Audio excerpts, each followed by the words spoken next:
Hello mga ka-beauty! So today, pupunta kami sa Ajman Para mamili ng peking sirabi. para mamili ng grabe ka, sabi ni Kabayan. Yung TikToker, may nakita kasi kaming TikToker. And then, sabi niya, American Express ba yan? Ano nga?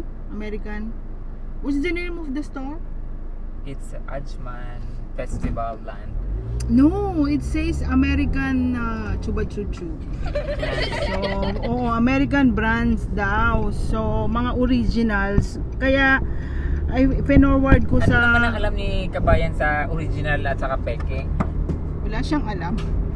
Tapos, Not all of them knows kung ano yung peking. alam mo ba, naalala mo yung pinuntahan natin na sabi ni Kabayan, na lahat ito branded. Then may nakita na naman akong TikToker na binlog niya yun. Samahan niyo ako sa Diana. Kaya nga, because they didn't know na... Yes, then nag-comment ako doon. They didn't know that's a Nag-comment fake. ako doon, sabi ko, I've been there, it's all Fake products. That's not original, I've been there. Inanong ko siya. Compare the Sa packaging. comment ko, ang sama. Hindi naman Yeah, siguro no, masama yun. Kasi Masama. sinasabi nilang, Nakakaloko ng tao yun. It's not true. yeah, like us. We've been there. Sabi pa ng kasama ko, ay nako, kukunin ko lahat yung mga serabi doon. Yung pala pagdating namin doon, fake pala lahat. So, di ba, walang kwenta. Hindi pa naman siya.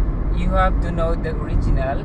You have to buy the original for you to be able to know what is fake. Yes, But exactly. if you have no idea, if you didn't buy the original before, so you will have no idea if you're It is buying is fake or not. Yeah. So, kaya today, pupunta kami dun sa sinabi ni Kabayan na original daw. Tingnan natin. Alright, samahan nyo kami. Let's go! So, nandito na kami. Papasok na kami dun sa shop. So, hindi ko siya kukuhanan ng camera kapag fake, okay? Pasensya na po. Let's go!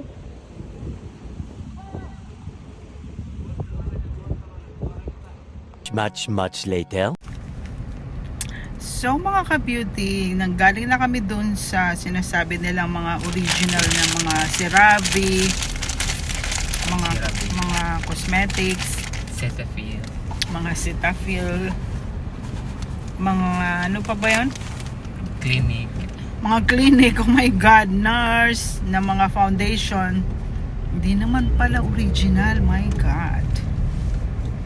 Hay nako, sa packaging pa lang makikita mo ng fake. Kaya guys, wag kayong maniwala sa mga Nakikita na sa Facebook. Not all of them are legit and true and original. not all of them are original. Well, anyway, all of those are not original. All of those are fake. Sorry, but it's true. It's the second time. This is the second time that we got scammed. Ikaw kasi.